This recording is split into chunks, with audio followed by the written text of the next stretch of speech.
Thank you for joining me once again. This is the last week for what is my final Take 5, and I want to thank you for taking the journey with me as IHRSA's interim president and CEO over the last 10 months.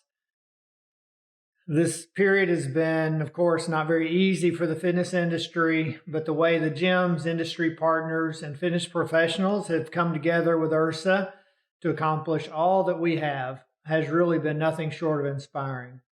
So I wanted to use this opportunity to say thank you, share a few of the amazing things that we've collectively done together, and also a few that are on the short horizon. It's time for this week's IHRSA Take 5, sponsored by Precor. First, just a quick reminder not to wait to book your hotel room for IHRSA 2021 in Dallas this October. Event registration is already off to a great start. So great, in fact, that the Omni Hotel is fully sold out and the Aloft Hotel is also close to being sold out. We've added 2 more hotels to the list, but don't wait too long to register and reserve your room or you may miss out. You can register at IHRSA.org/2021 registration, and we'll see you in October, hopefully.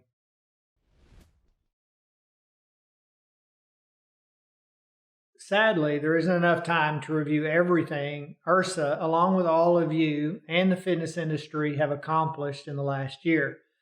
But recently, the IHRSA staff put together a great timeline that really shows all the projects and initiatives tackled since August of last year, and I'd like to share it with all of you now.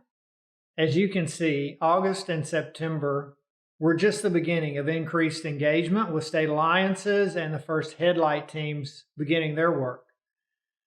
October through December, things really started to pick up with new research, alliances, and the launch of Active and Safe.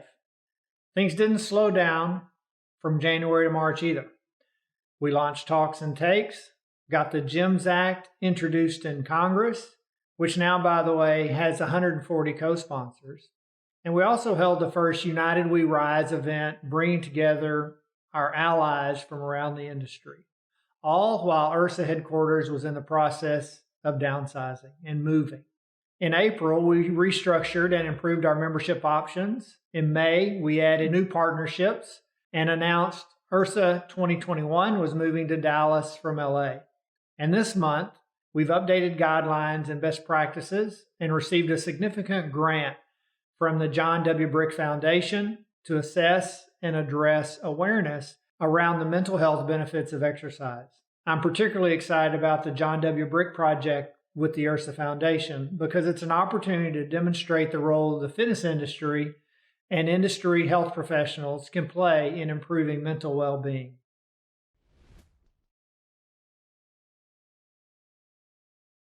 Not that I'm counting, but it has been 308 days on the job, 1,358 Zoom meetings, over 50 videos, and 38 meetings with the board of directors and advisory councils. I was sharing with someone just the other day that I really was fortunate to be readily available and in the right place at the right time for this role when the board decided they wanted to make a change. And my friend corrected me saying, nope, you were in the wrong place at the wrong time. Well, perhaps it's a little bit of both. So apparently there are some in our industry who've made it known that they really didn't care much for, in their words, a country hick from Texas serving as a placeholder until the permanent CEO was in place. Well, shucks, I don't really know what to say about that. Guilty as charged, I suppose.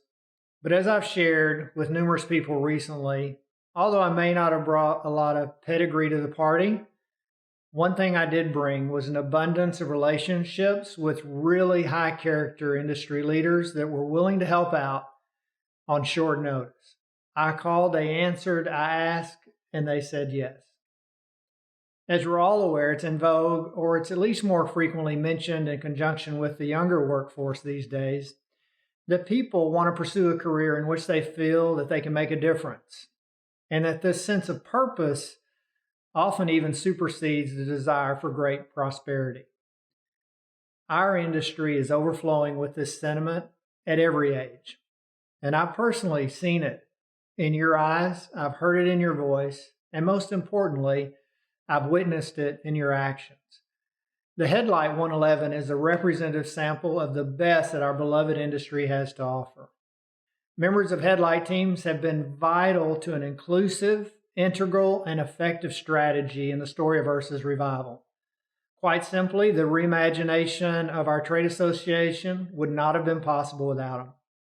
The volunteer groups included in total 111 spectacularly talented and unstoppably optimistic industry leaders who, without a doubt, played a fundamental role in shaping a brighter future for all of us. Let me just say publicly that it's been a blessing to work with all of you, and I'm indebted to you for your support of myself, for IHRSA, and by extension, the broad health and fitness community, whether they're members of IHRSA or not. The outcomes that all of you achieved in a very short period of time have been extraordinary, at a time when the association and our industry were at a monumental crossroads. In concert with the board of directors and IHRSA staff, a tremendous amount has been accomplished in a short period of time. So many have selflessly and graciously donated their time and talent without an expectation of remuneration or recognition. It's really an unfailing norm that in any movement to effect change, there arises this nucleus of passionate and driven individuals who step forward to lend a hand and to lead the way, who shoulder the lion's share of a responsibility that really isn't theirs to bear, but they do it out of their own sense of duty and willingness to serve. So thank you again. And also, I'd be remiss if I didn't thank Caitlin Anderson Fernandez and Katie Willis, who work with me at IHRSA behind the scenes, and they have made these Take Fives possible each and every week. In closing, there are no words that can express how sincerely grateful I am for the honor and privilege of standing in the gap until a permanent CEO was hired. I look forward to seeing you all on down the trail somewhere. Live well and be the salt and the light wherever you go.